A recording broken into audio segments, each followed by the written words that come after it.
My name is Claire, and at 28 years old, I was prepared for any excuse about why my sister Sophie couldn't invite me to her wedding, budget constraints, venue limitations, anything but the truth. When I called to ask about the date, she casually replied, "Oh, it was yesterday. You didn't make the list." Those 7 words destroyed me in ways I'm still discovering.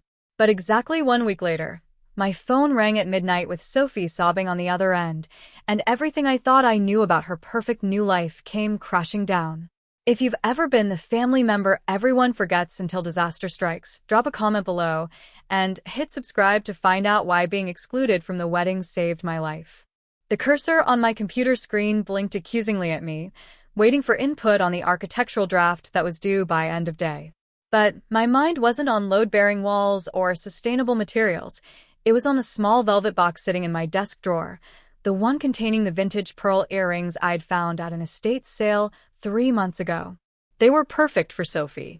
Classic, elegant, with just enough sparkle to match her Instagram-worthy life. I'd spent more than I should have on them, skipping lunch for 2 weeks to make up for the expense, but weddings only happen once, right? My name is Claire Matthews, and at 28, I've learned to accept my role in the family hierarchy. While my younger sister Sophie floated through life on a cloud of compliments and credit cards, I'd been grinding away at Brennan and Associates architecture firm for the past 5 years, slowly climbing from intern to junior architect. My apartment was modest, a 1-bedroom in a building where the elevator worked 60% of the time, but it was mine, paid for with my own sweat and overtime hours. Sophie, on the other hand, lived in a glass tower downtown, courtesy of what she called brand partnerships, but what looked to me like taking pictures of herself holding teeth-whitening kits and protein shakes. 26 years old, and she had 40,000 followers who hung on her every filtered word. Our mother, Linda, couldn't be prouder. Sophie's building an empire. She'd tell anyone who'd listen at her book club. When they asked about me, she'd add, almost as an afterthought, "Claire works in an office." Something with buildings. The favoritism wasn't new. It started the day Sophie was born, 2 years after me. I still remember being told to be quiet, the baby sleeping so often that I learned to walk on the balls of my feet, a habit I still have. Birthday parties were Sophie's elaborate productions, princess themes, pony rides, custom cakes that cost more than our monthly groceries. Mine were family dinners at home with a store-bought cake. "You're the mature one," Mom would say, as if maturity was something I'd chosen at age 7. But none of that mattered anymore. Sophie was getting married to Daniel Chun, a entrepreneur/investor/whatever sounded impressive at parties, and despite everything, I was genuinely happy for her. She'd been dating him for 18 months, and he seemed to adore her. His Instagram was full of pictures of them at rooftop bars, weekend trips to Napa, surprise bouquets of roses that probably cost more than my weekly grocery budget. He was handsome in that calculated way, gym-sculpted arms, professionally whitened teeth, the kind of tan that came from actual vacations, not spray bottles. I'd been saving for her wedding gift since she'd announced the engagement 6 months ago. $20 here, $50 there, tucked away in an envelope marked S's big day. The earrings had been a serendipitous find. The elderly woman at the estate sale had told me they belonged to her mother, who wore them on her own wedding day in 1952. "They should go to someone who understands their value," she'd said, and somehow, I'd convinced her I was that person. It was a Thursday afternoon when I finally decided to call Sophie. We hadn't spoken in 3 weeks. Not unusual for us, but with the wedding presumably approaching, I needed to request time off from work. My boss, Mr. Brennan, was a stickler for advance notice, and good sisters showed up for weddings, even when they'd spent most of their lives in the shadows. I dialed her number, listening to her custom ringback tone, some pop song about being blessed and highly favored. She picked up on the 4th ring, slightly breathless. "Claire? Hi. I'm literally just about to run into a meeting with a potential sponsor. What's up?" Her voice had that practiced casualness she'd perfected over the years, the tone that suggested she was doing you a favor by answering at all. "Hey, Sophie. Quick question. When's the wedding date? I need to put in my time off request at work, and you know how Brennan is about." "Oh." She cut me off and I heard her laugh, but it wasn't a warm sound. Oh, Claire. It was yesterday. The words hung in the air like a bad smell. I actually pulled the phone away from my ear to look at it, as if the device itself had malfunctioned. I'm sorry, what? The wedding. It was yesterday. Just a small thing, you know? Private. Intimate. We only invited people who really mattered to the overall vibe we were going for. People who mattered. The phrase lodged itself in my chest like a shard of glass. You're joking, I said, though I knew Sophie well enough to recognize that particular tone of cruel nonchalance. Why would I joke about that? Look, Daniel and I decided we wanted to keep it exclusive. Quality over quantity. You understand, right? I mean, we haven't exactly been close, and I didn't want any awkwardness on my special day. Awkwardness. As if my presence, her only sibling's presence, would have been some kind of social contamination. Sophie, I'm your sister. Half the people there were more like family to me then. She caught herself, but the damage was done. Look, Claire, I really do have to run. The photographer just posted some shots on Instagram if you want to see them. They turned out amazing. Talk later. The line went dead. I sat at my desk, still holding the phone, staring at the architectural plans that had seemed so important 5 minutes ago. My hands were shaking. I opened Instagram with the mechanical movements of someone in shock, navigating to Sophie's profile. There they were. Dozens of photos already, posted in a carefully curated grid. Sophie in a $10,000 dress I recognized from her Pinterest board. Daniel in a custom suit, their wedding party laughing on a sunset beach. I scrolled through the faces, her college roommates, her yoga instructor, people I'd never even heard her mention. Our cousins from Portland were there. Mom's best friend Sandra. Even Dad's sister Aunt Janet, who Sophie had always claimed to hate. And in the center of it all, our mother, beaming in a mother-of-the-bride dress that probably cost more than my monthly rent, holding Sophie's hand, tears streaming down her face in photo after perfect photo. Our mother, who hadn't even called to tell me it was happening. I closed Instagram and opened my desk drawer, staring at the velvet box. The earrings seemed to mock me now, their pearls gleaming with inherited significance that would never be passed on. I picked up the box, feeling its weight, then set it down again, then picked it up, then threw it back in the drawer hard enough that I heard something else shift and fall. The rest of the workday passed in a blur. I must have responded to emails, must have made the corrections Brennan requested on the Morrison project, but I couldn't tell you what any of it was about. All I could think about was every slight, every dismissal, every time I'd been pushed aside for Sophie's spotlight. The Christmas when I was 12 and Sophie was 10, when I'd spent months learning to play Silent Night on the guitar to perform for the family, only to be upstaged by Sophie's last-minute decision to sing All I Want for Christmas Is You, complete with choreography she'd learned from YouTube that afternoon. Mom had filmed every second of Sophie's performance. She'd forgotten to charge the camera battery by the time I played. My high school graduation, where Mom left early because Sophie had an emergency at her middle school dance recital, which turned out to be a costume malfunction that the teacher had already fixed. The time I'd gotten promoted to junior architect, calling Mom with the news, only to have her cut me off because Sophie had just reached 10,000 Instagram followers and they were going out to celebrate. But this was different. This was deliberate. Calculated. Sophie had looked at her wedding guest list and made a conscious decision that I wasn't worth including. And our mother had gone along with it. My phone buzzed. A text from Mom. Saw you viewed Sophie's photos. Weren't they beautiful? The venue was absolutely perfect. No apology. No explanation. Just casual cruelty wrapped in exclamation points. I didn't respond. Instead, I finished my work, submitted my files, and walked home in the November drizzle without an umbrella, letting the rain soak through my jacket. By the time I reached my apartment, I was shivering, but it wasn't from the cold. I sat on my couch, still in my wet clothes, and pulled out my phone again. The photos were still there, of course. Sophie laughing, Sophie dancing, Sophie cutting the cake, Sophie throwing the bouquet to a crowd of people who weren't me. I zoomed in on one photo, a group shot of the family table. There was an empty chair next to Mom. Had that been where I would have sat? Or had they not even bothered to consider my place at all? I thought about calling Mom, demanding an explanation. I thought about commenting on Sophie's posts, letting all 40,000 of her followers know exactly what kind of person she was. I thought about a lot of things, but in the end, I did none of them. Instead, I went to my closet and pulled out the dress I'd bought 6 months ago when Sophie first announced her engagement, a tasteful navy blue cocktail dress that I'd imagined wearing as the proud sister of the bride. It still had the tags on it. I held it up to myself in the mirror, then carefully hung it back up. That night, I made myself a dinner of microwave ramen and cheap wine, eating alone at my small kitchen table.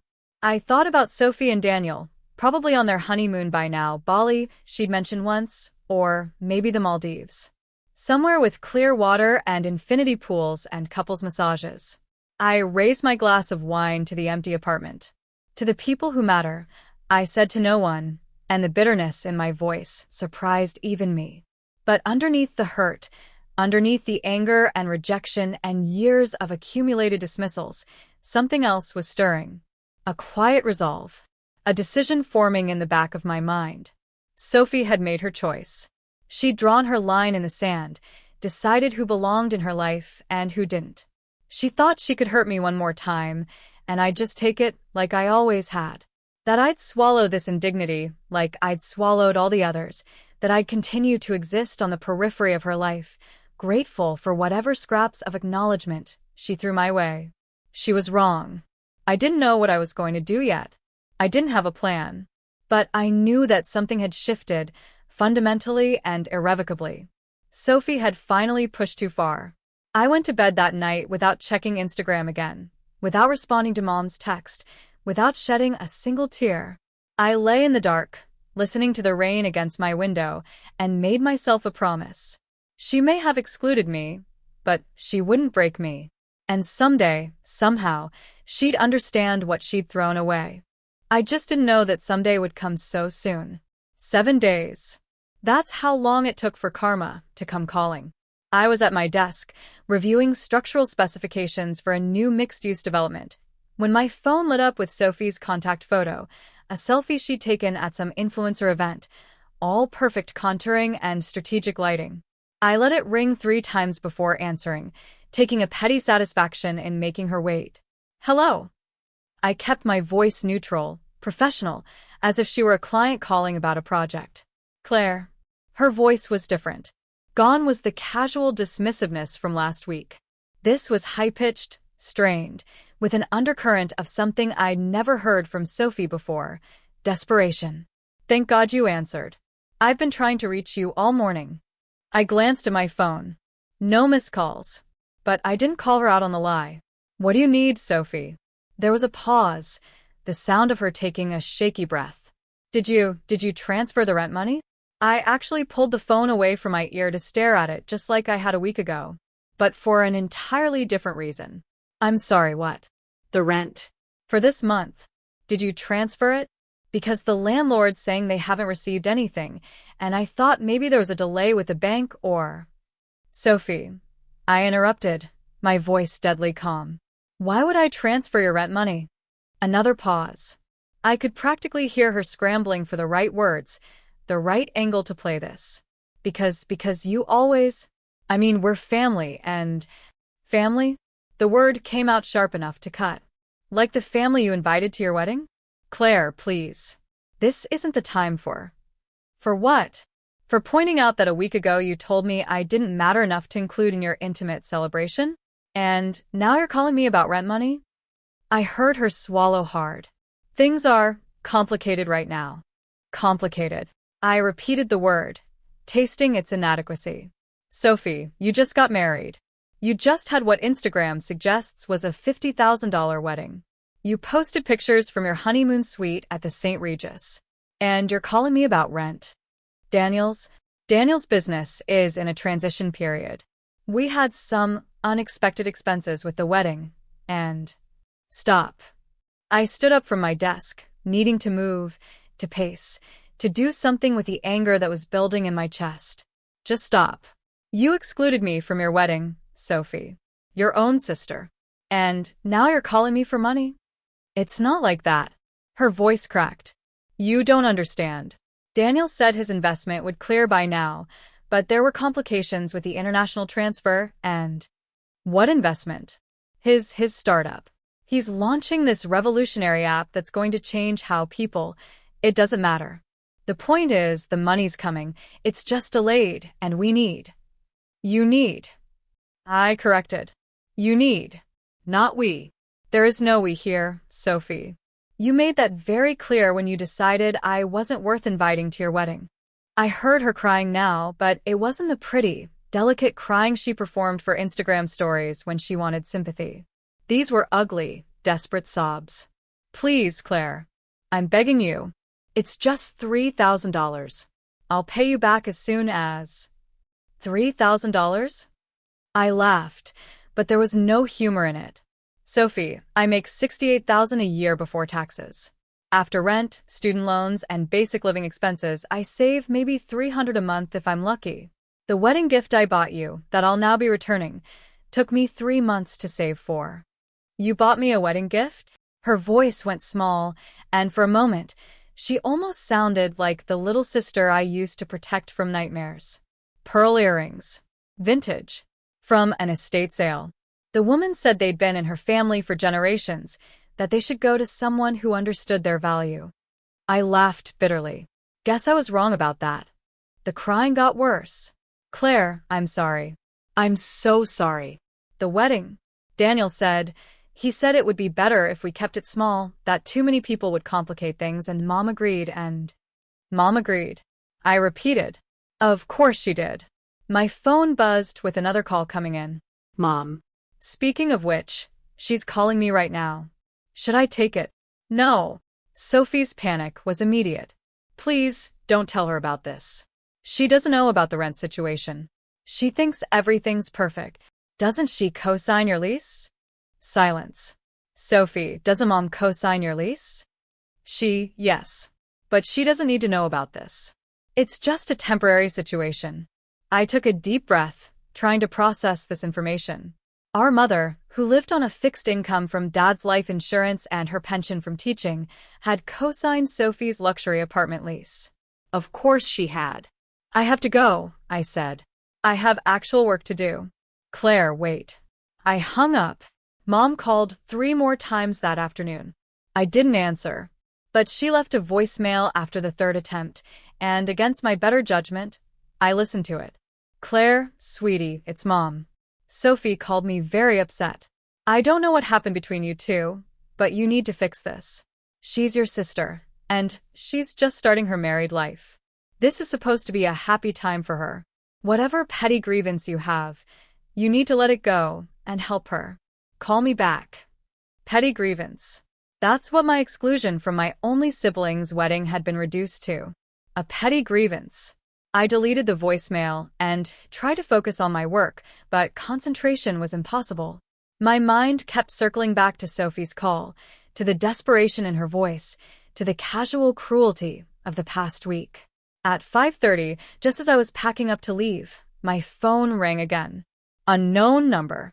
I almost didn't answer, but something made me swipe accept. Is this Claire Matthews? The voice was male, confident, with the kind of rehearsed charm that immediately put me on edge. Who's asking? This is Daniel. Daniel Chen, your brother-in-law. Brother-in-law. The term sat strangely in my mouth, like a food I was allergic to. What do you want, Daniel? Look, I know Sophie called you earlier, and things got emotional. Women, right? He laughed, expecting me to join in. I didn't. Anyway, I wanted to man-to-man this situation. I'm not a man. Right. Sorry. I meant adult to adult. No drama, no tears, just facts. Sophie and I are in a temporary cash flow situation. My company is about to close a major deal with some investors from Singapore, and we're talking serious money here.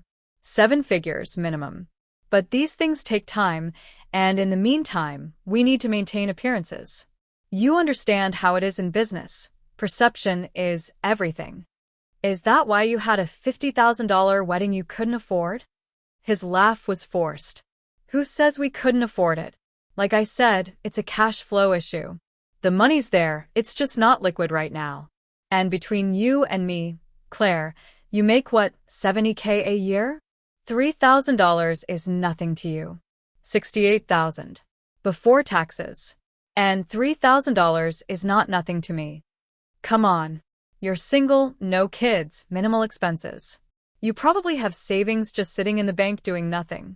This is a chance to help your sister, to invest in family.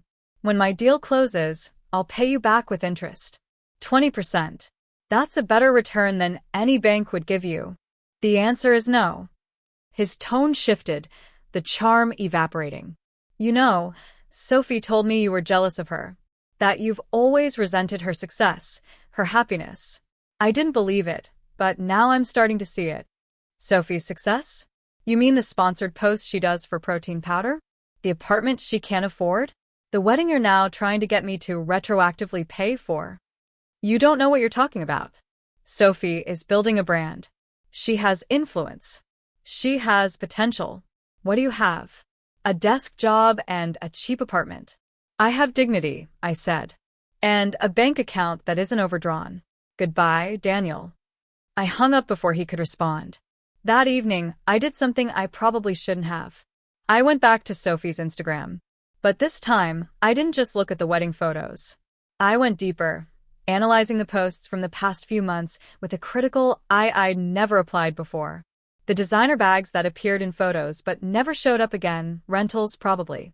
The luxury hotel stays that were always tagged #hosted or #partnership.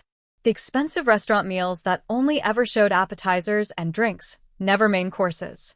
The carefully cropped apartment photos that never quite showed the full space. It was all smoke and mirrors. A carefully constructed facade that was, apparently, crumbling. I thought about calling her back. Part of me, the part that was still the big sister who used to check for monsters under her bed, wanted to help. But a larger part, the part that had been hurt and dismissed and relegated to the shadows for 28 years, held firm. Actions have consequences. It was something Dad used to say before he died, back when Sophie was 12 and I was 14. He'd been trying to teach her about responsibility after she'd spent her entire allowance on makeup and then cried about not having money for a school field trip. Mom had immediately given her the money, of course, but Dad had pulled me aside later. You understand why I didn't give in, right, Claire? He'd said. Sometimes the best way to help someone is to let them face the consequences of their choices. Otherwise, they never learn. I'd understood then, and I understood now. But knowing you're doing the right thing doesn't make it feel any less awful when your phone won't stop buzzing with increasingly frantic texts from your sister. By midnight, I had 17 missed calls from Sophie, 6 from Mom, and 3 from unknown numbers that were probably Daniel. I had dozens of unread texts, ranging from pleading to angry to desperately apologetic. The last one, sent at 11:47 p.m., simply said, "I'm scared." I stared at those 2 words for a long time. Then I turned off my phone and went to bed. But I didn't sleep.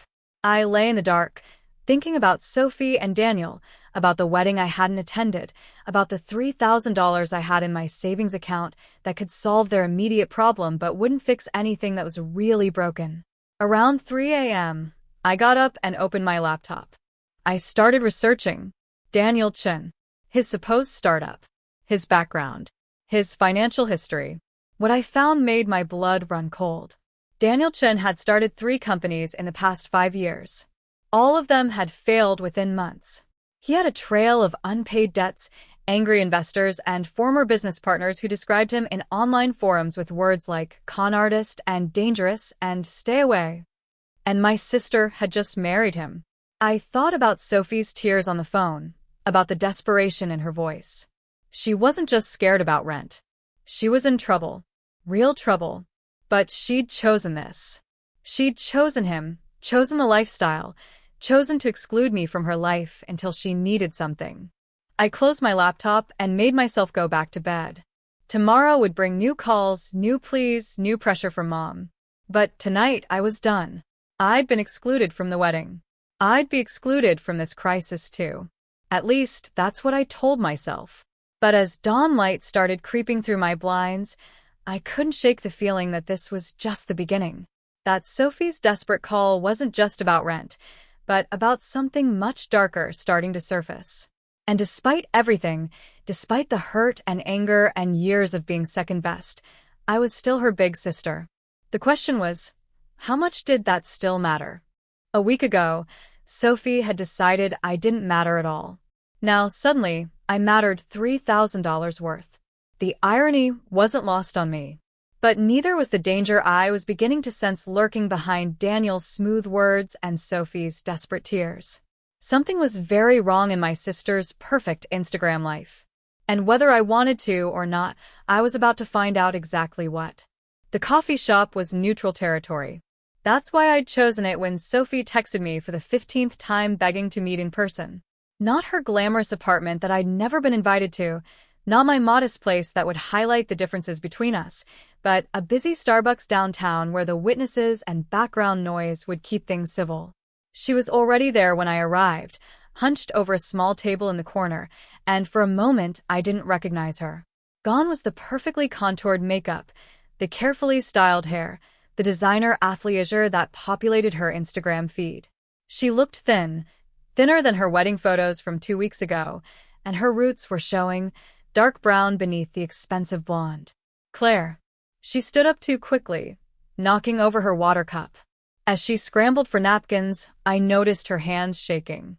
Thank you for coming. I didn't think you would. I sat down slowly, studying her. You look terrible. She laughed, but it came out cracked. Thanks. That's exactly what I needed to hear. I'm not here to make you feel better, Sophie. I'm here because I'm concerned. Not about your rent, about you. Her eyes filled with tears. The old Sophie would have been mortified to cry in public, would have worried about her mascara, about who might see. This Sophie didn't seem to care. It's bad, Claire. It's really bad. Tell me everything. And I mean everything. No Instagram filter, no spin. The truth. She took a shaky breath. The wedding cost $73,000. I nearly choked on the coffee I'd just sipped. $73,000? Sophie, that's more than I make in a year. I know. But Daniel said it was an investment. That the photos, the connections, the image, it would all pay for itself. He said his investors would be impressed, that it would help close his deals. What investors? What deals? I looked him up, Sophie. His last 3 companies. You looked him up? Her voice went sharp, defensive. Of course I did. After he called me talking about 7-figure deals from Singapore. Sophie, he's left a trail of failed businesses and angry investors. There are forum posts warning people about him. She was quiet for a long moment, staring at the wooden stirrer she was breaking into smaller and smaller pieces. I know, she finally whispered. You know, I found out 3 days after the wedding. During our honeymoon, he was on his phone constantly, taking calls at 3 a.m., leaving the room to argue with people. I grabbed his phone while he was in the shower and... She trailed off, the stirrer now just splinters. What did you find? Emails. Dozens of emails. People threatening legal action. Someone named Marcus saying Daniel owed him $40,000. Another guy, Tony, saying the clock was ticking and that Daniel knew what would happen if he didn't pay. My blood went cold. Sophie, these sound like... I know what they sound like. She cut me off. But it gets worse. How could it possibly get worse? She pulled out her phone, glancing around nervously before showing me her banking app. The number at the top made my stomach drop. -12,000? I grabbed the phone, scrolling through the transactions. Sophie, these withdrawals. He has my passwords. All of them. Banking, credit cards, investment accounts, what little I had. He said it was what married couples did, complete transparency. But he's been draining everything. The sponsorship money I'd saved, the emergency fund Mom made me start, even the security deposit savings. You need to change your passwords immediately. I tried. He gets notifications. She pulled down the collar of her sweater slightly, revealing a bruise on her collarbone. He didn't mean to. He was just upset about the passwords. Said I was being secretive, that I didn't trust him. I reached across the table, but she flinched back. Sophie, this is abuse. Financial and physical. You need to leave. And go where? I can't afford the apartment without him. Mom co-signed the lease. If I default, she's on the hook for $24,000 for breaking it early. You know, she doesn't have that kind of money. Mom co-signed a lease that expensive? Sophie nodded miserably. She took out a loan against Dad's life insurance policy to help with the security deposit and first month's rent. She said it was an investment in my future. I felt sick. Our mother, living on a fixed income, had borrowed against the only financial security she had left for Sophie's Instagram-worthy lifestyle. There's more, Sophie continued. I've been getting calls. People looking for Daniel. Scary people, Claire. They come to the building. The doorman has turned away 3 different men this week. They know where I work or worked. I got fired yesterday for missing too many days. Why were you missing days? Daniel said I couldn't leave the apartment without him. For my safety, he said. But really, I think he didn't want me talking to anyone. I thought about the desperate texts, the frantic calls. She'd been a prisoner in her own home, reaching out to the sister she'd betrayed because she had nowhere else to turn. Sophie, we need to go to the police. No. Her voice was loud enough that other customers looked over. She lowered it to a whisper. No police. Daniel said if I involve the police, the people he owes will come after me. And Mom. He said they know where Mom lives. He's threatening Mom? Not directly. He just reminds me about how vulnerable she is living alone. How easy it would be for someone to break in. My hands clenched into fists under the table. I'm going to kill him. Claire, there's something else. Something I haven't told anyone. She looked around again, then leaned in closer. The wedding? Some of it was paid for with credit cards I didn't know about. Credit cards in whose name? Mine. He applied for them using my information. 6 different cards, all maxed out. Another $30,000 in debt under my name. That's identity theft. That's fraud. Sophie, these are federal crimes. That's not the worst part. She pulled out a folded piece of paper from her purse, sliding it across to me. I unfolded it. It was a loan agreement for $50,000 from something called Bridge Capital Investments with an interest rate that made my eyes water, 40% annually, compounded monthly. Sophie, this is a loan shark. This is... I looked at the signature line. Her name, but not her handwriting. He forged your signature? She nodded. I found it hidden in his laptop bag. The payment is due in 2 weeks. $50,000 plus interest. Claire, I don't have $50, let alone $50,000. I stared at the paper, my mind racing. This wasn't just financial trouble. This was dangerous, potentially life-threatening trouble. We need to get you out. Tonight. I can't. He tracks my phone. He has an app that shows him where I am at all times. The only reason I could meet you is because he thinks I'm at a job interview at the mall. Then leave your phone. We'll get you a new one. With what money? And where would I go? I can't go to Mom's. That's the first place he'd look, and I won't put her in danger. I can't afford a hotel. I have literally nothing, Claire. He even sold my engagement ring. Said it was being resized, but I found the pawn shop receipt. I thought about my small apartment, my carefully budgeted life, my $3,000 in savings that seemed both crucial and pathetically inadequate in the face of this disaster. You'll stay with me. She looked up, hope flickering in her eyes for the first time. Really? After everything? After the wedding? We'll deal with that later. Right now, we need to get you safe. Can you get out tonight? He has a poker game tonight. Usually doesn't get home until 3 or 4 a.m. If I left at midnight, I'll be waiting outside. Pack light, only essentials. Don't take anything he might notice is missing before you're gone. Claire, I'm scared. The men who are looking for him. What if they come after me anyway? I thought about the forum posts I'd read, the warnings about Daniel Chin. One phrase kept appearing. Dangerous when cornered. We'll figure it out. But first, we need to get you away from him. Sophie nodded, then reached into her purse again. I brought something.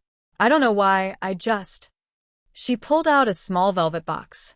I recognized it immediately. The pearl earrings from the estate sale. How did you? Mom. She felt bad about the wedding. She went to your apartment when you weren't answering her calls, said she was worried. She saw them on your dresser with the gift receipt. She brought them to me, said you'd want me to have them even if you were angry. I stared at the box. Of course Mom had broken into my apartment. Of course she decided what I'd want without asking me. Keep them, I heard myself say. Maybe you can pawn them. You'll need money.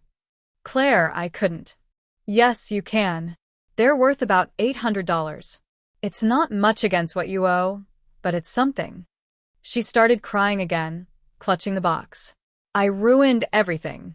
My whole life, I thought I was better than you. Prettier, more popular, more successful. But look at me. 26 years old, and my life is destroyed. You tried to warn me at the wedding. You didn't invite me to the wedding, remember? She flinched. I know. Daniel said, he said you'd judge him. That you'd see through him. He was right, wasn't he? You would have known immediately what he was. Maybe. Or maybe I would have been happy to see you happy and ignored the red flags. We'll never know. I'm sorry, she whispered. I'm so sorry, Claire. For everything. For the wedding, for how Mom and I treated you, for… Save it, I said, but not unkindly. We need to focus on getting you out alive. Apologies can wait. My phone buzzed. A text from an unknown number. Your sister owes us money. Family debts are family problems. Be smart. Sophie saw my face change. What is it? I showed her the text. Her face went white. They know about you. Oh God, Claire, I've dragged you into this. Hey. I grabbed her hand, feeling how cold her fingers were. I'm your big sister. This is what I do. Now let's think. Does Daniel have any documentation about these debts? Contracts, agreements, anything? Everything's on his laptop. He keeps it locked in a safe in the apartment. Do you know the combination? It's his birthday. But Claire, I can't. Yes, you can. Tonight, before you leave, photograph everything. Every document, every email, every text. We need evidence. What if he catches me? He won't. He'll be at poker. You can do this, Sophie. She nodded, trying to look brave. But I could see the terror in her eyes. There's something else, she said quietly. I heard him on the phone yesterday. He was talking about insurance. Life insurance. He wanted to know how long you have to be married before it pays out. The coffee shop suddenly felt very cold. Sophie, we're going to the police. Tonight. After I get you out. But he said. I don't care what he said. This is beyond threats now. He's dangerous. My phone buzzed again. This time it was Mom. Claire, stop being petty. Sophie needs our help. I'm going over there tonight to talk sense into both of them. No, I said out loud, already dialing Mom's number. She picked up on the first ring. Finally. Claire, your sister is… Mom, listen to me very carefully. Do not go to Sophie's apartment. Do not contact Daniel. Do not do anything. Don't be dramatic, Claire. This is just a little marital spat. Mom, Daniel has been physically abusing Sophie, stealing her money, and taking out fraudulent loans in her name. There are dangerous people looking for him. This is not a marital spat. Silence. Then, you're lying. You're just jealous that Sophie… I hung up and looked at Sophie. We need to get you out tonight. And we need to make sure Mom stays away. Sophie nodded, standing up on shaky legs. Midnight. I'll be ready. As she turned to leave, I called after her. Sophie, be careful. And if anything feels wrong, if he comes home early, if you sense any danger, run. Just run. Don't worry about evidence or clothes or anything. Just get out. She nodded and disappeared into the crowd. I sat in my car outside Sophie's building at 11:45 p.m., engine running, heat on full blast against the November cold. The luxury high-rise looked like something out of Sophie's Instagram dreams. All glass and steel and doormen in uniforms that probably cost more than my entire wardrobe. Every few minutes, I checked my phone. Nothing from Sophie yet. The plan was for her to text when she was heading down. My apartment was only 15 minutes away, but those would be the longest 15 minutes of our lives. At 11:58, my phone buzzed. He came home. My heart stopped. I called immediately, but it went to voicemail. I texted back. Get out. Now. No response. I waited 5 minutes. 10. At 12:15, I made a decision that probably saved my sister's life. I called 911. 911. What's your emergency? I believe my sister is being held against her will by her abusive husband. She was trying to leave tonight, and he came home unexpectedly. The address is... Ma'am, has she told you she's being held against her will? She texted that he came home when she was trying to leave. He's been physically abusive. There are bruises. Without direct communication from the victim, we can't. I heard screaming in the background. Not from my phone, from the building. Even from the street, 15 floors down, I could hear it. That's her. I shouted into the phone. That's my sister screaming. Send someone now. The operator's tone changed immediately. Units are being dispatched. Stay on the line. But I couldn't. I dropped my phone and ran toward the building. The doorman tried to stop me, but I pushed past him, repeatedly jabbing the elevator button. When it finally arrived, those 30 seconds to the 15th floor felt like hours. I could hear them before the elevator doors even opened. Sophie's voice, high and terrified. Please, Daniel, just let me explain. His voice drunk and furious. You think I'm stupid? You think I don't know what you were doing? The crash of something breaking. I ran down the hallway, following the sounds to apartment 1512. The door was slightly open. Later, I'd learned Sophie had tried to run, and he'd dragged her back inside, not bothering to fully close it behind them. I pushed the door open to find a scene from a nightmare. The apartment, which should have been Instagram perfect with its floor-to-ceiling windows and designer furniture, was destroyed. Broken glass, overturned chairs, Sophie's clothes scattered everywhere from a suitcase that had been thrown against the wall. And in the middle of it all, Daniel had Sophie pinned against the kitchen counter, his hand wrapped around her throat. Let her go. I screamed. He turned, his eyes unfocused with alcohol and rage. Well, if it isn't the sister. Come to save the day. You're too late. Your precious Sophie was trying to rob me. I wasn't, Sophie gasped, but his hand tightened, cutting off her words. I grabbed the nearest thing I could find, a heavy crystal vase from the entry table, and held it like a weapon. Let her go. He laughed, but released Sophie, who collapsed to the floor, gasping. You going to hit me? Go ahead. Add assault to the charges. You have no idea who you're dealing with. I know exactly who I'm dealing with, I said, keeping the vase raised, keeping myself between him and Sophie. Daniel Chen. Failed entrepreneur. Con artist. A man so desperate he's stealing from his wife and forging her signature on loan shark agreements. His face changed, the drunk bravado replaced by something colder. She told you. She told me everything. The fraudulent credit cards. The forged loans. The men looking for you. Did you really think you could get away with it? Did you think you could just drain her dry and disappear? It's none of your business. You made it my business when you threatened my family. I pulled out my phone with my free hand, showing him the text from the unknown number. Your creditors already found me. How long before they find you? For the first time, I saw fear flash across his face. They contacted you? Today. Which means they know about Sophie, about her family. You've put all of us in danger. I have it under control. No, you don't. Sophie struggled to her feet, her voice hoarse. You never did. It was all lies, all of it. The business, the investors, even the wedding, you paid for it with money you stole from me. I didn't steal anything. When you marry someone, what's yours becomes mine. That's not how it works when you forge signatures and commit fraud. I shot back. The sound of sirens cut through the night. Daniel's head snapped toward the window, and in that moment of distraction, Sophie made her move. She grabbed her phone from the counter and ran toward me.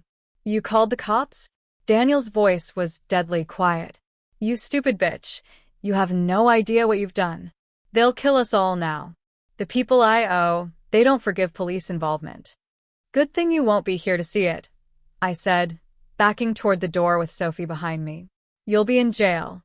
He lunged forward, but the crystal vase connected with his shoulder, sending him stumbling back. You're going to pay for this, he snarled. Both of you. You think you're safe? You think this ends with me getting arrested? I know where you live, Claire. I know where your mother lives. When I get out, and I will get out. The door burst open. Police officers flooded in, weapons drawn. Everyone freeze. Hands where we can see them. I dropped the vase immediately, raising my hands. Sophie did the same. Daniel, in his drunken stupidity, tried to run for the bedroom, where, we'd later learn, he had a gun hidden in the safe along with the documents Sophie had been trying to photograph. He didn't make it 3 steps before he was on the ground, an officer's knee in his back, cuffs clicking around his wrists. Sophie-chun. One of the officers approached us. We received a call about a domestic disturbance. Why, yes, Sophie stammered. This is my husband. He attacked me. My sister was trying to help. The officer looked at Sophie's neck, where red marks were already turning to bruises. Ma'am, we need to get you medical attention. And we'll need statements from both of you. As the EMTs arrived and began checking Sophie, I watched Daniel being hauled to his feet. He caught my eye and smiled, a cold, predatory smile that made my skin crawl. This isn't over, he mouthed. But for once, I wasn't afraid. I stared right back at him. Yes, it is. The next 3 hours were a blur of police statements, medical examinations, and evidence collection. Sophie showed them everything.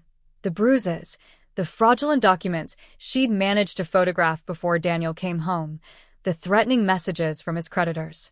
Detective Martinez, a middle-aged woman with kind eyes and a no-nonsense demeanor, took our statements separately. When she interviewed me, she asked the question I'd been dreading. Why didn't your sister leave sooner? She tried, I said. But he controlled everything. Her money, her phone, her movements. He isolated her from everyone, even excluded me from their wedding to keep me from seeing what he really was. And he threatened our mother. Said his creditors knew where she lived. The detective nodded, making notes. We see this pattern a lot. Abusers are experts at control. Your sister is lucky to have you. Lucky. I thought about the wedding I'd been excluded from, the years of being second best, the call for money that had started all this. Lucky seemed like the wrong word. What happens now? I asked. He'll be charged with domestic violence, assault, and based on what your sister's shown us, likely fraud and identity theft. Those are federal charges. He's looking at serious time. And the people he owes money to? Her expression darkened. That's a separate issue. Your sister should consider staying somewhere safe for a while. Maybe out of state. She's staying with me. Is that wise? He knows where you live. I thought about it. Then we'll both go somewhere else. Whatever it takes to keep her safe. When they finally released us at 4 a.m., Sophie was a shell of herself. The adrenaline had worn off, leaving only exhaustion and the beginning of what I recognized as shock. I drove her to my apartment in silence, helped her into my bed, and sat in the chair beside her until she fell asleep. At 6 a.m., my phone rang. Mom. Claire, I just saw the news. Daniel was arrested? What did you do? What did I do? I laughed bitterly. I saved your daughter's life, Mom. You're welcome. The news says domestic violence, fraud. This can't be true. Daniel is such a charming young man. Daniel is a con artist and an abuser who was strangling Sophie when I arrived. If I hadn't called the police, if I hadn't gotten there when I did, you'd be planning a funeral instead of dealing with your embarrassment. Silence. Then, quietly, is she okay? No. She's not okay. She's traumatized, in debt up to her eyeballs, and in danger from the people Daniel owes money to. But she's alive. I should come over. No. My voice was firm. Sophie needs rest and safety, not your criticism or denial. When she's ready to see you, she'll let you know. You can't keep me from my daughter. Your daughter is 26 years old and makes her own decisions. And right now, she's decided she needs space. Respect that. I hung up before she could argue more. I spent the morning canceling Sophie's credit cards, changing her passwords, and filing fraud reports. Each call revealed more damage. Store credit cards I didn't know existed, payment apps drained of funds, even her frequent flyer miles converted to cash and withdrawn. Total damage, $127,000 in debt under Sophie's name. When Sophie woke up that afternoon, I showed her the numbers. She stared at them for a long moment, then said something I didn't expect. It's just money. Sophie, this is your entire future. No, she said firmly. My entire future was almost dying last night. This. She gestured at the papers. This is just debt. It can be dealt with. Bankruptcy, payment plans, whatever it takes. But I'm alive, Claire. You saved my life. You saved your own life when you decided to leave. I almost didn't. She pulled her knees to her chest, looking impossibly young. Even after everything, part of me wanted to stay. To believe he'd change. That's sick, isn't it? That's abuse, I corrected. It rewires your brain. Makes you doubt your own reality. How do you know so much about this? I was quiet for a moment. Remember Josh? My college boyfriend. Sophie looked surprised. The pre-med student? Mom loved him. Yeah, well, Mom didn't know he used to lock me in our apartment when he went out. Said it was for my own safety. She didn't know about the bruises I covered with makeup, or the way he'd convinced me I was crazy when I questioned him about other women. Claire, I had no idea. Nobody did. That was the point. It took me 2 years to leave, and another 3 in therapy to understand it wasn't my fault. I sat on the edge of the bed. So no, Sophie, it's not sick that you wanted to stay. It's what abuse does to you. But you got out. That's what matters. She started crying then, not the dramatic sobs from before, but quiet, exhausted tears. I ruined everything. The wedding you weren't invited to, God, I spent $70,000 to exclude my own sister from my life. And for what? For a man who was planning to kill me for insurance money. You didn't know. But I should have. You would have known. You tried to protect me our whole lives, and I repaid you by treating you like you were nothing. She looked up at me with red-rimmed eyes. The wedding planner asked about siblings. I said I didn't have any. The words hit harder than I expected. I stood up, needing distance. Claire, please. I need to check on something, I said, walking to the living room. But really, I just needed a moment to process the fact that Sophie hadn't just excluded me from the wedding. She'd erased me entirely. My phone buzzed. Another unknown number. Your sister's husband owes us $50K plus interest. Husband or not, someone pays. You have 1 week. I stared at the message, then deleted it. We'd deal with that tomorrow. Tonight, my sister was safe. That had to be enough. But as I heard Sophie crying quietly in the bedroom, as I thought about the threats and the debt and the danger still lurking, I wondered if anything would ever be enough again.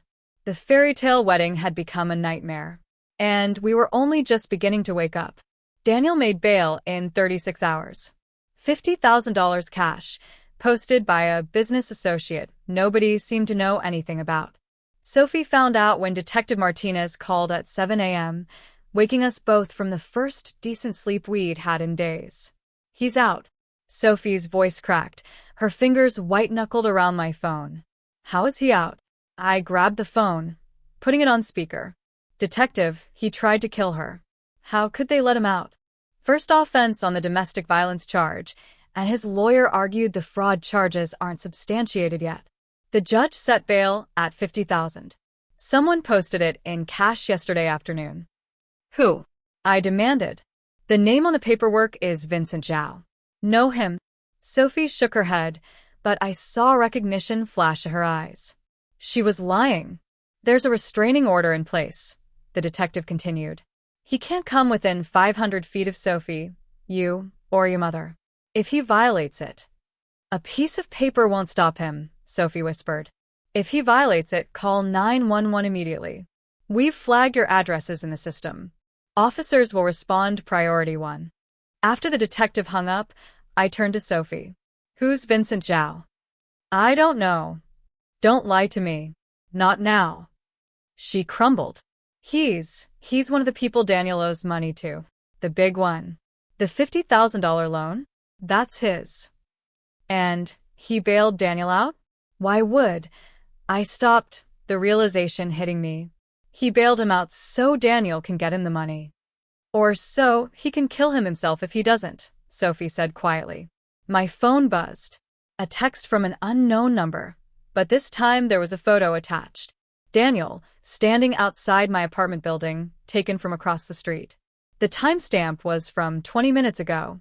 The message read, "Restraining orders are just paper. Your sister knows what she has to do." I showed Sophie, whose face went pale. He's watching us. Not Daniel. This is from whoever took the photo. They're all watching us. I went to the window, scanning the street below. Normal morning traffic, people heading to work, nothing obviously threatening. But somewhere out there, someone was watching. We need to leave, I said. Pack what you need. We're going to a hotel. With what money? Claire, you've already done so much. I have $3,000 in savings. It'll buy us time to figure this out. As we threw clothes into bags, Sophie's phone rang. Daniel's lawyer. Don't answer. I started, but Sophie had already accepted the call. Mrs. Chen? This is Robert Sterling, your husband's attorney. I'm calling to inform you that Mr. Chen would like to discuss the division of assets. Sophie laughed bitterly. What assets? He stole everything I had. Mrs. Chen, California is a community property state. The debts incurred during your marriage are equally your responsibility. However, Mr. Chen is willing to take full responsibility for all debts in exchange for a few considerations. What considerations? I grabbed the phone from Sophie. Who is this? Claire Matthews, Sophie's sister. What does Daniel want? Mr. Chen is willing to assume all debts and disappear from Mrs. Chen's life permanently in exchange for two things. She drops all charges against him, and she provides him with $50,000 for his relocation expenses. Relocation expenses? I laughed. You mean paying off Vincent Zhao before he kills him? Silence.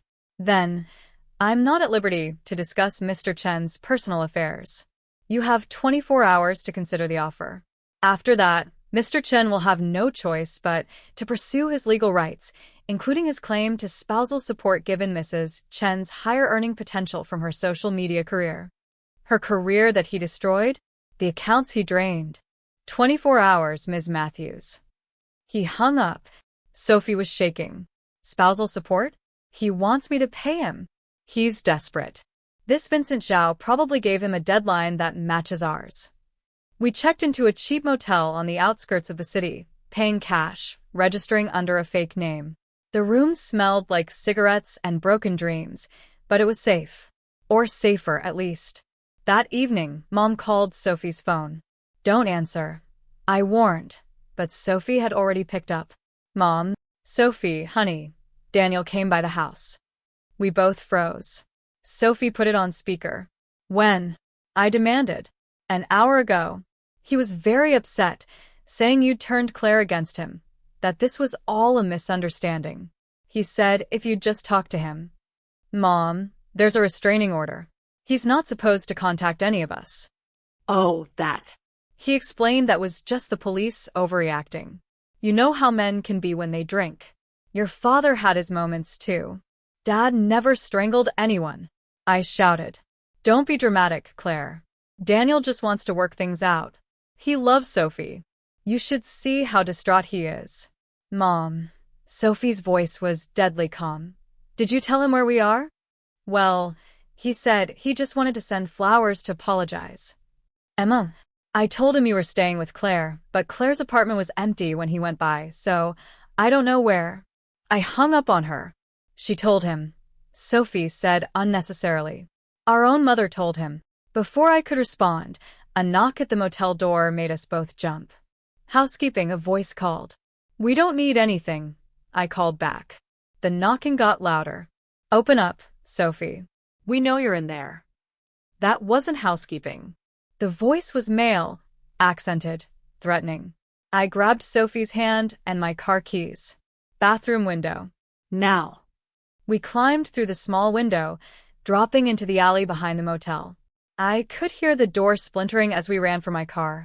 We drove for an hour, checking constantly for anyone following us, before finally pulling into another motel 3 towns over. How did they find us? Sophie whispered. Daniel. He must be working with them now, using their resources to track us down. My phone rang. Detective Martinez. Claire? We just got a report of a break-in at a motel.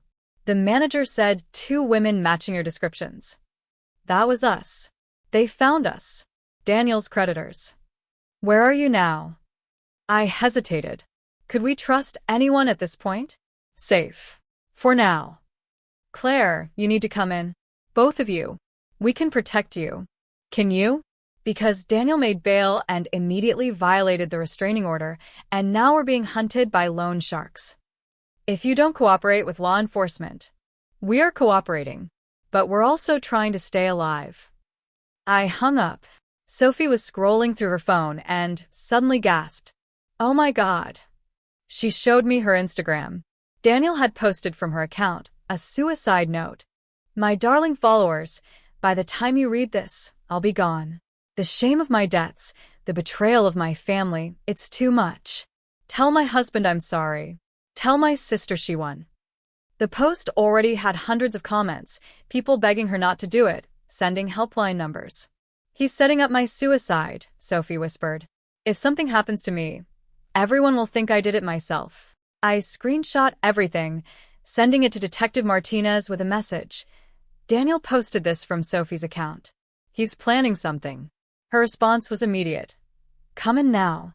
But before we could decide, Sophie's phone rang again. This time it was Daniel himself. Don't. I started, but Sophie answered, putting it on speaker. Hello, sweetheart. His voice was calm, controlled. The drunk rage from 2 nights ago was gone, replaced by something scarier. Daniel, there's a restraining order. I know, but I had to hear your voice one more time. You see, I'm in a bit of a situation. Vincent gave me 48 hours to pay him back. That was 36 hours ago. That's not my problem anymore. Oh, but it is. See, I took out that loan as a married man. That makes you liable too. And Vincent, he's not particular about who pays as long as someone does. The police. The police can't protect you from Vincent. But I can. All you have to do is meet me. Alone. We'll work something out. She's not meeting you anywhere, I interjected. Claire. How nice to hear from you. How's that apartment of yours? Still got that loose lock on the bedroom window. My blood ran cold. He'd been in my apartment. Oh, I left you a little present on your kitchen counter. You might want to have someone check on that. I immediately called my neighbor, Mrs. Chun, no relation, who had a spare key. Mrs. Chun, it's Claire. Can you look in my kitchen and tell me what's on the counter? But don't touch anything. I heard her walking, then a gasp. Claire, there's a knife. A big knife. And a photo of you and a young woman, but the woman's face is cut out. Sophie grabbed my arm. The photo was from her Instagram, one of the few of us together, from last Christmas. He'd cut her face out of it. Call the police, Mrs. Chun. Don't touch anything. I hung up and looked at Daniel still on Sophie's phone screen. He'd switched to video call, his face filling the screen with a cold smile. 48 hours, Sophie. After that, Vincent takes over. And he's not as sentimental as I am. The call ended. We spent the night in the car, parked in a 24-hour Walmart parking lot, taking turns keeping watch. Sophie couldn't stop staring at the fake suicide note Daniel had posted, reading the comments from concerned followers who had no idea they were participating in a potential murder setup. At dawn, my phone rang. Mom. Claire, the police were just here. They said Daniel broke into your apartment? Left some kind of threat. Mom, where are you? Are you safe? I'm fine. I'm at home. But Claire, they're saying Daniel is dangerous. That's not the man I met. He was so charming. Ted Bundy was charming too, Mom. Don't be ridiculous. Sophie just needs to talk to him. Work this out like adults. Mom, he posted a fake suicide note from her account. He's planning to kill her. Silence. Then, that's not possible. Check her Instagram yourself. I heard her fumbling with her phone, then a sharp intake of breath. This has to be a mistake. The only mistake was you telling him we were at my apartment. You almost got us killed. I wouldn't. She was crying now. Sophie, is Sophie okay?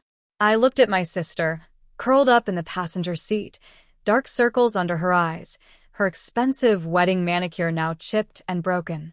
She's alive. That's all that matters right now. Can I talk to her? I held the phone out to Sophie, who shook her head. Tell her I can't. Not yet. She needs time, Mom. This is my fault, Mom said quietly. I pushed her toward him. He seemed so successful, so perfect for her. I thought he'd take care of her. No, Mom. You thought he'd give her the life you wanted her to have. The life you never thought I could provide. That's not. It is. It's exactly that. And now we're all paying for it. I hung up. Sophie finally spoke. We can't keep running. I'm tired, Claire. I'm so tired. I know. Maybe I should just meet him. In a public place. See what he wants. He wants you dead, Sophie. That's what the suicide note is for. Then what do? I thought about it. We couldn't run forever. We had limited money. Daniel had resources through Vincent's organization, and the police seemed unable or unwilling to do enough. We turn the tables, I said finally. How? Daniel's desperate. Vincent wants his money in. I check my phone. 12 hours. Daniel can't pay. So he's going to run or die. Either way, he needs us out of the picture first, so we can't testify. So we make him think he's won. You agree to meet him, but we control where and when. Claire, no. Hear me out. We pick somewhere public, with security cameras. We have Detective Martinez on standby. You wear a wire. He threatens you on tape, violates the restraining order on camera, and goes back to jail. This time no bail. And Vincent. Vincent's problem is with Daniel, not you. With Daniel in jail, Vincent has no reason to come after us. Sophie was quiet for a long moment. It's dangerous. Everything's dangerous now. But at least this way, we're not just waiting for them to find us. She nodded slowly. Okay, but where? I thought about it, then smiled grimly. The Beverly Hills Hotel, where you had your wedding reception. Sophie looked at me in surprise.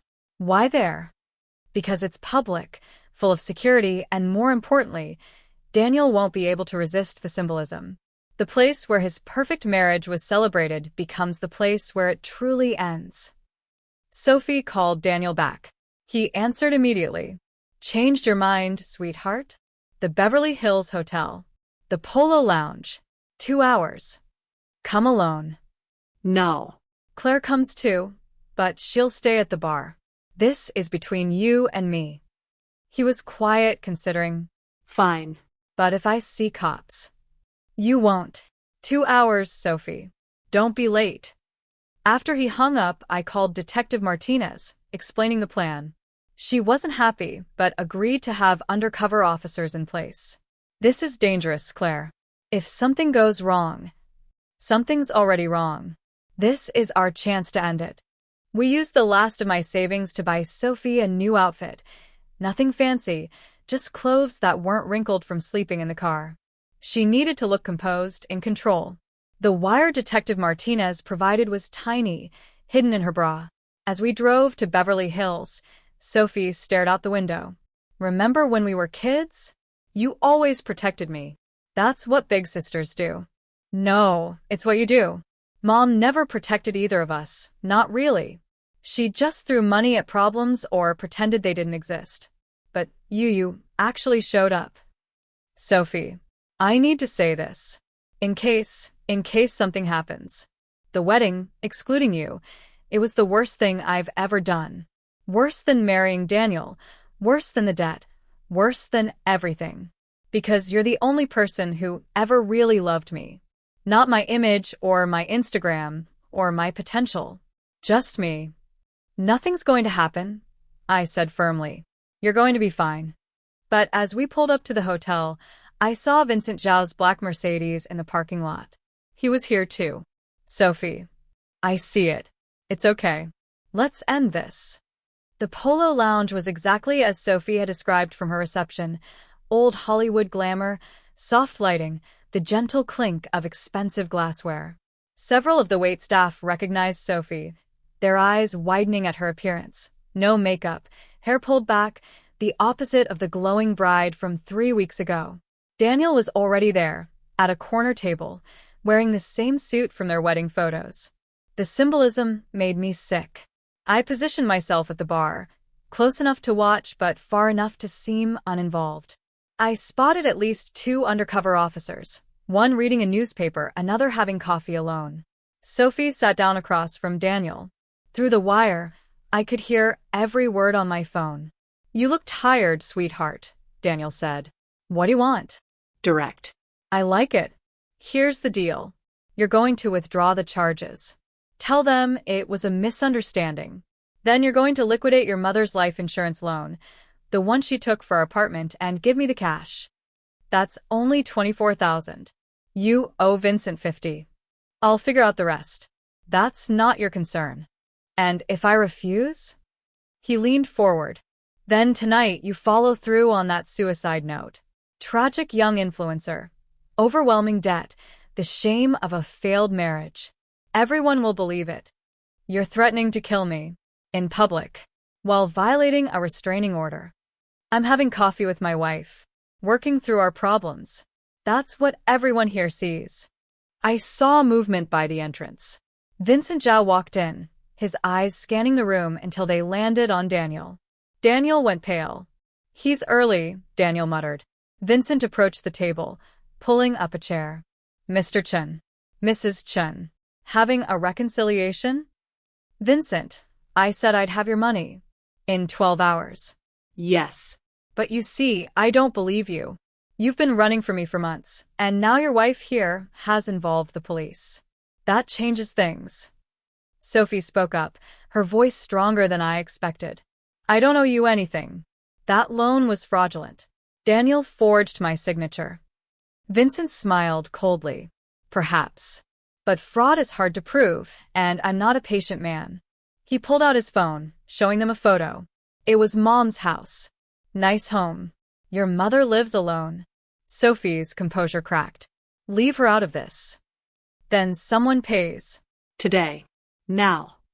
Daniel grabbed Sophie's wrist. Give him the money. I don't have any money. You took everything. The undercover officers were moving, sensing the escalation. But before they could intervene, Daniel pulled something from his pocket, a small knife, pressing it against Sophie's ribs under the table. Smile, he hissed. We're walking out of here together. But Sophie, my baby sister who I'd always protected, who'd spent her whole life being saved by others, did something unexpected. She laughed. Loud enough that everyone in the restaurant turned to look. You're pathetic, she said, her voice carrying. 3 weeks ago, you were my Prince Charming. Now you're just a desperate con man with a knife, trying to threaten me in the same place we celebrated our wedding. Shut up. No. She stood up, the knife visible now, causing gasps from nearby tables. Everyone look. This is my husband, Daniel Chen. He stole my identity, emptied my accounts, and now he's threatening me with a knife because he owes this man, she pointed at Vincent, $50,000 he borrowed in my name. The undercover officers rushed forward. Daniel tried to run but didn't make it 2 steps before being tackled. Vincent stood calmly, adjusting his suit. This doesn't change anything, he said quietly to Sophie. The debt remains. Detective Martinez appeared, badge visible. Vincent Zhao, you're under arrest for conspiracy, extortion, and threatening behavior. Vincent laughed. You have nothing. We have everything, Martinez said, nodding to Sophie, who pulled out the wire, including you threatening Mrs. Chen's mother. As they led both men away, Daniel screaming about betrayal and Vincent maintaining his cold silence, Sophie collapsed into a chair. I rushed over, holding her as she shook. You did it, I whispered. You saved yourself. No, she said, looking up at me. We did it. Together. The restaurant slowly returned to normal, the Beverly Hills crowd pretending nothing had happened, though I knew Sophie's story would be all over social media within hours. Claire? Sophie said quietly. Can we go home? Your apartment? No. Your apartment. Home. As we walked out, past the remnants of wedding flowers from someone else's celebration, Sophie stopped. The earrings, she said suddenly. The pearl earrings you bought me. I never got to wear them. You will, I promised. At my wedding. As my maid of honor. She smiled for the first time in days. You're not even dating anyone. Details. The point is, you'll be there. Front and center. Where family belongs. We drove home in silence, but it was a different silence than before. Not the emptiness of exhaustion or fear, but the quiet of survival, of making it through the storm. Daniel would face years in prison for fraud, assault, and violating the restraining order. Vincent's organization would crumble under federal investigation. The debts in Sophie's name would take years to resolve, but with the fraud proven, she had a chance. But that was all tomorrow's problem. Tonight, my sister was safe. Tonight, she was home. Tonight, that was enough. The call came at 2 a.m., 3 days after Daniel's arrest. You need to get downtown. Now. Detective Martinez's voice was tight with urgency. I sat up in bed, instantly awake. What happened? Is Daniel out? No. But his lawyer posted bail for Vincent Zhao 6 hours ago. And Claire, Daniel's dead. The words didn't compute. What? Apparent suicide in his cell. But that's not why I'm calling. We found a letter in his belongings. For Sophie. And there's something else. Vincent's men just showed up at your mother's house. I shook Sophie awake, already pulling on clothes. We need to go. What's wrong? Everything. The drive to the police station was surreal. Daniel dead. Vincent free. Mom in danger. It felt like the nightmare was starting all over again, except this time, we'd lost our leverage. Detective Martinez met us in the lobby, her face grim. Before I show you the letter, you need to know, we don't think Daniel killed himself. Sophie gripped my hand. Vincent. Possibly. Or someone working for him. The security footage conveniently glitched during the relevant time frame.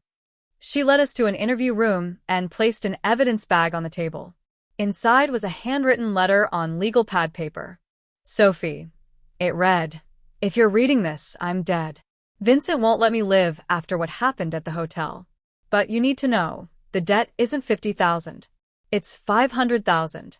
The papers you found were fake, designed to make you feel safe enough to come forward. The real contract is in a safety deposit box at Bank of America, branch 447. Your signature is on it. Not forged. You signed it at what you thought was our prenup. I drugged your champagne at the celebration dinner. You don't remember. Vincent owns you now. Not just the debt, but you. The contract includes a personal guarantee clause. If you can't pay in cash, you pay in service.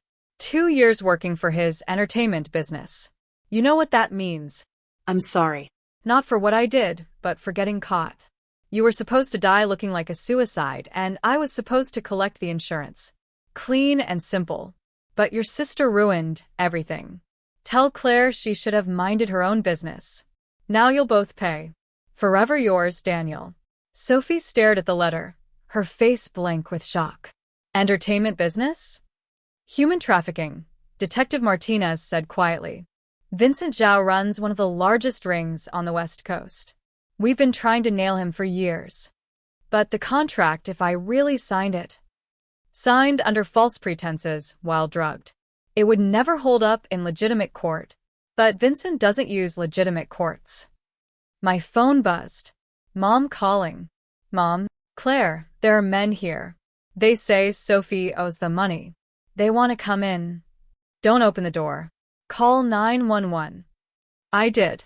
They said units are on the way. But Claire, these men, they have guns. I put her on speaker so Martinez could hear. Mrs. Matthews, this is Detective Martinez. Keep your doors locked. Don't engage with them. Officers are 3 minutes out. We heard glass breaking. Mom screamed. "They're inside," she cried. "They're—" The line went dead. Sophie was already running for the door, but Martinez stopped her. "You can't go there. That's what they want. That's our mother. And you running into danger won't save her. Let my officers handle it." The next 15 minutes were the longest of my life. Martinez's radio crackled with updates. Officers on scene, suspects fleeing, one person in custody. Then, finally, one civilian, minor injuries, requesting ambulance. Minor injuries. Mom was alive. We met her at the hospital. She looked small in the hospital bed, a bandage on her forehead where flying glass had cut her, her arm in a sling from falling while trying to run. "Mom," Sophie said, rushing to her side. Mom looked at her, then at me, and for the first time in my life, I saw her see us clearly. Really see us. "I almost got you killed," she whispered. "Both of you." I was so blinded by what I wanted Sophie to be that I pushed her into danger. "And you, Claire, you tried to warn us. You've always tried to protect us. And I treated you like you were jealous. Petty." "Mom. No, let me say this. That man, Daniel, he fooled me because I wanted to be fooled. I wanted Sophie to have the fairy tale, the rich husband, the perfect life. But look what my fantasy cost." Sophie was crying. "It's not your fault. I chose him. Because I taught you to choose men like him. Charming, flashy, promising the world. Just like your father." I frowned. "Dad wasn't like that." Mom laughed bitterly. "Not your father. Sophie's father. My first husband, Richard." Sophie and I exchanged shocked looks. "What? You didn't think it was strange that your father loved you both equally even though Claire wasn't his biological daughter? Tom married me when Claire was 2, knowing I was pregnant with another man's child. Richard was handsome, wealthy, exciting. He was also a gambler who left me with nothing but debt when he disappeared." "Mom," I said slowly, "are you saying Dad wasn't my biological father?" "Tom was your father in every way that mattered. He loved you from the moment he met you. Loved us both enough to take on Richard's debts, to raise Sophie as his own even though she was a reminder of my mistakes." She looked at Sophie. "You have Richard's eyes, his charm. And I was so afraid you'd have his weaknesses that I overcompensated, gave you everything, tried to protect you from consequences. Instead, I just taught you that consequences didn't apply to you." "And me?" I asked, though I wasn't sure I wanted the answer. "You are Tom's mirror, responsible, steady, reliable. I resented you for it. You reminded me that I was the weak one, the one who'd fallen for a con man, who needed rescue. Every time I looked at you, I saw my own failures." The room was silent except for the beeping of machines. "I'm sorry," Mom said finally. "To both of you. But especially to you, Claire. You deserved better." Before any of us could respond, Detective Martinez appeared in the doorway. "We have a problem. Vincent's lawyer is here. He wants to make a deal." The lawyer, a sharp-dressed woman named Patricia Wong, laid out Vincent's terms in the hospital conference room. "My client is willing to forgive all debts and cease any collection activities in exchange for one thing. Sophie publicly states that Daniel acted alone, that Mr. Zhao had no knowledge of the fraudulent contracts or any illegal activities." "Absolutely not," I said immediately. "Claire," Sophie said quietly, "maybe we should consider." No. "We're not letting him walk away from this." Patricia smiled coldly. "The contract Sophie signed, regardless of the circumstances, is legally binding in certain jurisdictions. International jurisdictions where Mr. Zhao has significant business interests. She could be arrested the moment she leaves the country." "She won't leave the country," I said. "Ever? For the rest of her life? No honeymoons, no vacations, no business trips? That seems limiting for someone so young."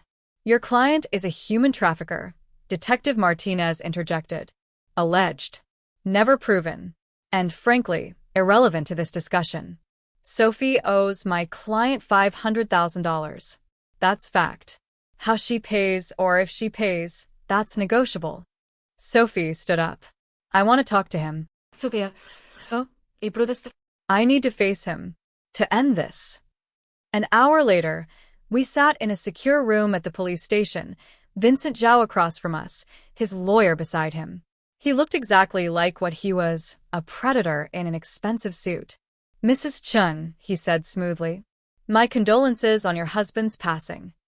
You killed him, Sophie said flatly. That's a serious accusation. I was in custody when he died, as I'm sure you know. Your people then? He shrugged. Daniel owed many people money.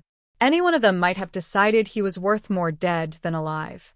These things happen in his line of work. What do you want? I asked. He turned to me, his eyes cold. What I've always wanted. My money. Your sister borrowed $500,000. Daniel borrowed it, using fraud. The signature is hers. The identification provided was hers. The debt is hers. He leaned back. But I'm not unreasonable. I understand she was misled. So I'm offering a compromise. $250,000. Half. Paid over 5 years. $50,000 a year. That's more than fair. She doesn't have it, I said. Then she'll earn it. She's young, attractive, has a social media following. There are many ways to monetize those assets. The implication hung in the air like a threat. Sophie suddenly laughed. You know what? No. Vincent's eyebrows raised. No. No. I'm not paying you anything. Swimmy. Take me to court. Real court. Not your back alley arbitration. Let's put everything on record. The forged documents, the drugged signature, Daniel's confession letter, your threats against my mother. Let's see how that plays out in front of a judge.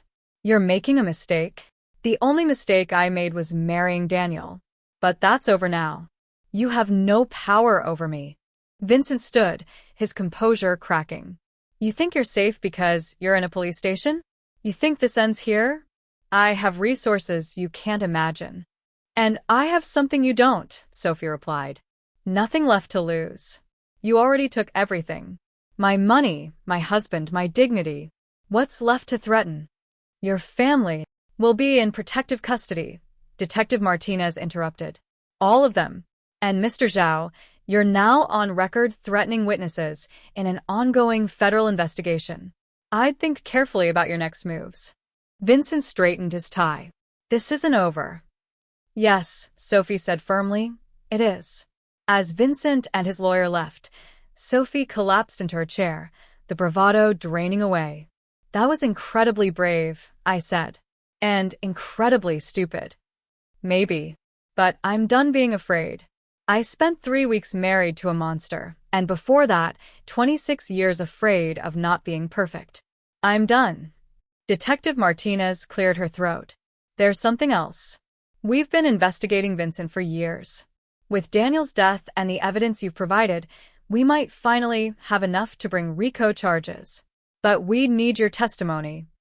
That puts a target on her back, I protested. It does. Which is why we're offering witness protection. New identities, new location, completely fresh start. Sophie looked at me. All of us. If needed, yes. I thought about my job, my apartment, the life I'd built in LA.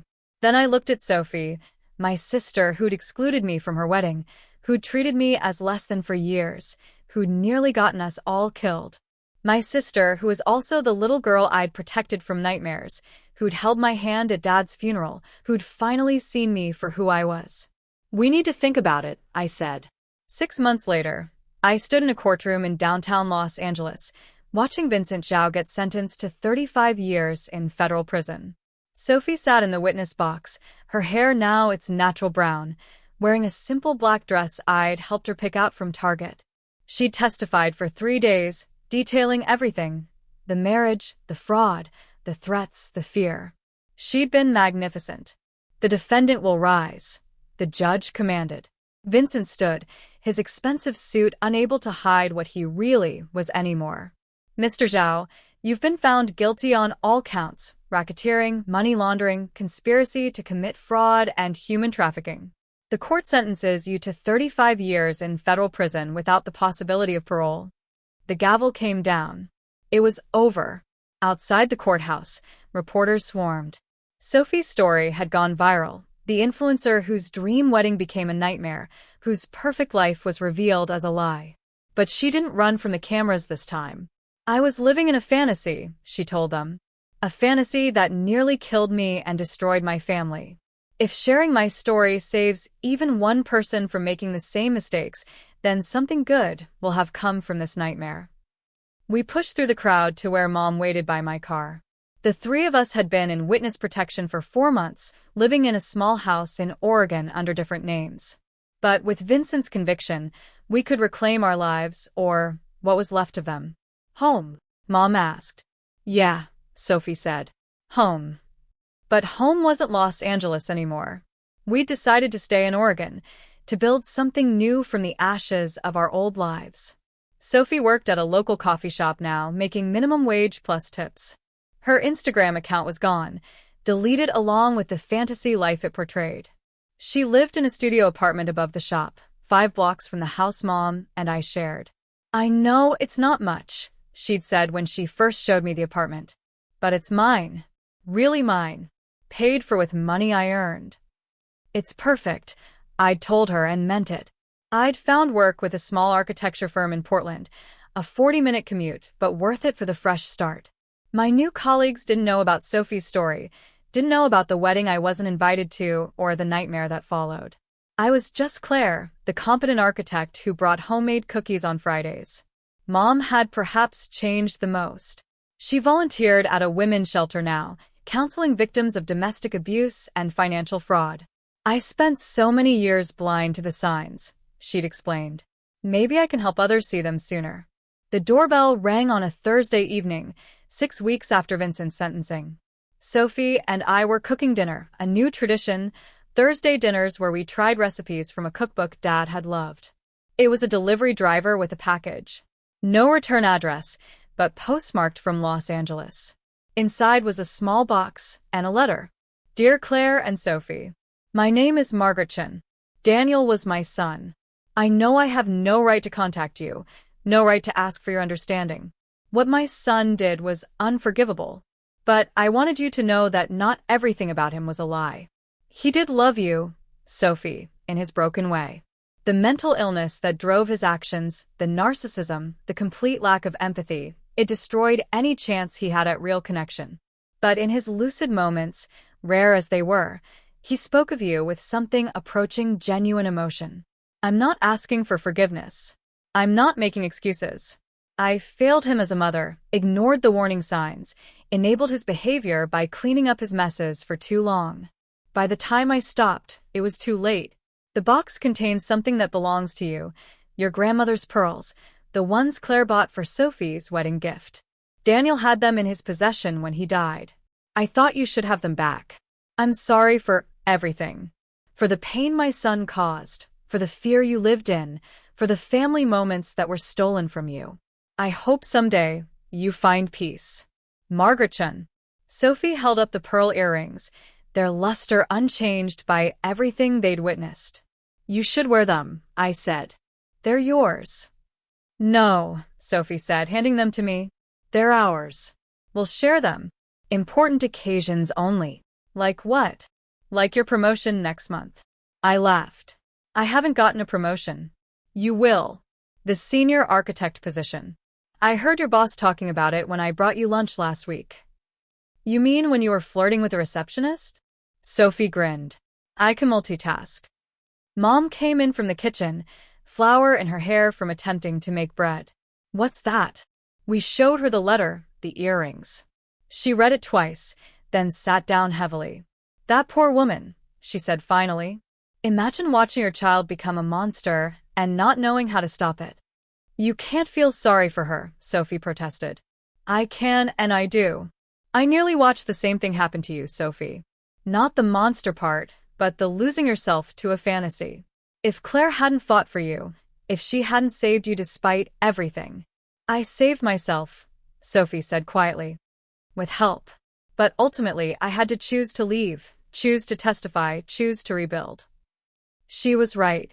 The Sophie who'd excluded me from her wedding, who'd lived for likes and follows, who'd believed she was better than everyone, that Sophie was gone. In her place was someone harder but more real, someone who'd faced the worst and survived.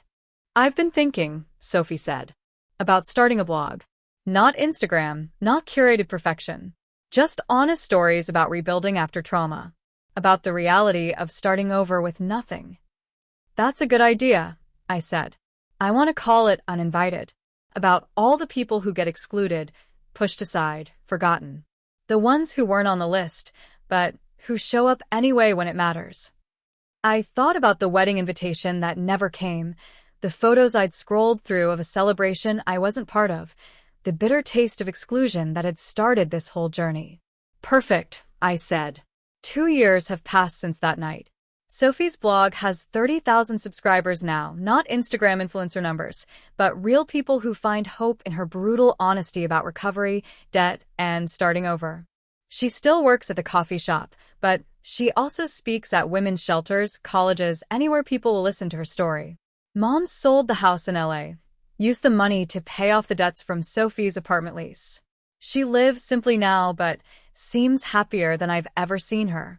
Last month, she started dating a fellow volunteer from the shelter, a quiet widower named Jim, who brings her flowers every Friday. And me? I got the senior architect position. I'm designing a women's shelter now, a project that feels like coming full circle. Sometimes I work late, and Sophie brings me dinner, sitting with me while I explain blueprints she pretends to understand. The pearl earrings sit in a safety deposit box we share. Sophie wore them to my promotion dinner. I wore them when she received an award from the National Domestic Violence Coalition for her advocacy work. We'll wear them again at Mom's wedding next spring. She doesn't know Jim's planning to propose, but Sophie and I have seen the ring. Sometimes I think about the wedding I wasn't invited to, that $73,000 fantasy that started this nightmare. The photos still exist somewhere in the digital ether. Sophie in her designer dress, Daniel in his custom suit, everyone smiling at a lie. But I also think about what came after. The desperate call that forced us to see each other clearly. The nights spent running from danger. The moment Sophie stood up in that restaurant and refused to be a victim anymore. The courtroom where she faced down a monster and won. She excluded me from her wedding, but life made sure she couldn't exclude me from her truth.